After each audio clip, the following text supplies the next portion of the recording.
Today's story is a family one, and honestly, it's one of those stories where you start out thinking you know exactly who the villain is, and by the end, you're just tired for everyone involved. I'm Agnian, and let's get into it. Our poster is a 30-year-old man, and he's married to a 28-year-old woman. Together, they have a 5-year-old daughter. Now, the wife has a hobby, and it's a sweet one, definitely on paper. She loves sewing, and one of her favorite things to make is dresses, especially for her daughter. And look, that's lovely. That's a genuinely nice thing to be good at. Here's the catch though. The daughter, she's shy, she's a little timid, and while she doesn't hate wearing dresses, she doesn't always want to. Sometimes a kid just wants to wear the comfy leggings or a shirt with a dinosaur on it. And that should be a completely reasonable thing to allow. And OP seems to agree. He said that he always told his wife that she shouldn't force the dress issue if their daughter isn't feeling it. But here, that's where it goes sideways. There's also a stuffed rabbit in this story, and I promise you, the rabbit becomes the main character.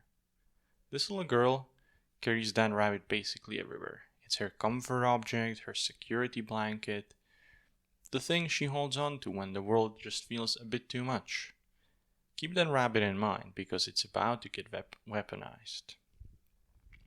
So the family is getting ready to visit the wife's mother, grandma's house, basically, and the wife is in charge of getting their daughter dressed. She wants her in a dress for the visit. Reasonable enough, request on a normal day, but today the daughter says no, she doesn't want to wear it. And instead of letting that go, the wife escalates. She takes the stuffed rabbit away from her daughter. Not a timeout, not a conversation. She takes the comfort object as leverage to get compliance on the dress. Understandably, the girl starts crying. And that's the sound that brings OP running from another room. He finds out what happened, and in that moment, he takes the rabbit back from his wife and hands it to his daughter. Then, and this is the part where everyone has opinions about, he tells his wife to apologize. Not just a quick sorry either. He makes her say, specifically, what she's apologizing for right there in front of their daughter. And now he's asking Reddit, am I the asshole for treating my wife like a toddler?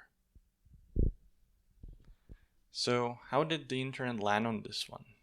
A lot of everybody sucks here energy, which is honestly the most common verdict for a story like this, because there's rarely just one person at fault when things escalate. One commenter put it pretty bluntly. The wife was the asshole for taking the bunny, but OP was the asshole for how he handled his wife afterward. Another user said the wife wasn't right, but that the way OP acted was, and I'm quoting the vibe here, pretty gross. Have an adult conversation with your partner instead of staging a public correction. And a third commenter basically told OP he needs to grow up, landing on that same verdict. Everybody sucks. And now here's what's interesting, and genuinely, this surprised me a little when I was reading through this. Usually when you scroll down to the controversial downvoted comments on a thread like this, you expect something wild, something that goes against the grain. But here, not really. The controversial comments are saying almost exactly the same thing as the top comments, basically. One person asks, if there are any adults in the house. Another says you should never treat your baby's mother like that, especially in front of your child. But adds that the wife was also in the wrong, and that this kid deserves a grown-up parent, not two people modeling conflict like this.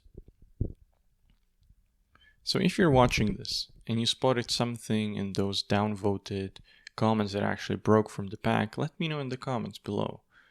Because where I'm sitting, this thread is oddly unified for And am I the asshole post? Well, here's where I land on it. The wife messed up, plainly. Using a child's object as a bargaining chip is not okay. Full stop. But I also think I understand how she got there. She wasn't calculating or cruel. She was frustrated and she felt like she was losing an argument with a 5-year-old. And she reached for the fastest lever available to her. That's not an excuse. It's just human. She put herself in the spot by insisting on the dress in the first place. It was a mess of her own making, and she escalated instead of stepping back. But OP? I actually think he might be the bigger problem here, and here's why. He heard his daughter crying, walked into a charged situation, and immediately went into fix-it mode. He didn't try to de-escalate first. He didn't quietly get the rabbit back to his daughter and then pull his wife aside for a private conversation. Instead, he ran a correction on his wife, out loud in front of their kid. Like she was the one who really needed a timeout. And what really gets me is that he brought this to Reddit instead of asking himself the obvious question first. Why did that feel like the right move? The better path was so much simpler. De-escalate in the moment, then talk to his wife privately afterward about how that landed and why it wasn't okay.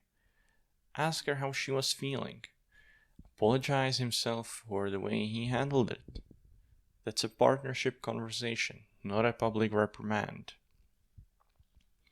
I'm not going to go as far as some commenters are saying and say that the marriage needs therapy, but I do think both of them could genuinely benefit from looking into some strategies for emotional self-regulation. Something as simple as mindfulness practice might have completely changed how that moment played out for the both of them. But so, after I wrote most of the script, I actually talked to my wife about this story because I wanted a second opinion before recording. And she pointed out something I hadn't considered at all. She said that kids can be genuinely shy about apologizing because it stirs up a lot of uncomfortable feelings all at once. Embarrassment, guilt, the whole mix. And because of that, there's actually a real argument for going through the whole ritual of a spoken apology. Saying it out loud, naming what you're sorry for, because it shows a child that this is normal. That grown-ups can mess up too, and that owning it out loud isn't something to be afraid of. But this is the important part. That only works if both parents have agreed on that approach ahead of time. It can't be one parent unilaterally deciding in the heat of the moment that now is the teaching opportunity. That's the difference between modeling healthy conflict resolution and just making your partner feel small in front of your kid.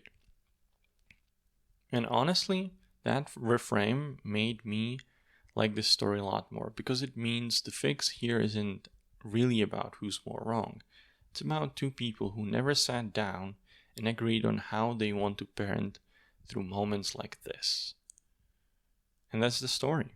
Let me know what you think in the comments, and I'll see you in the next one.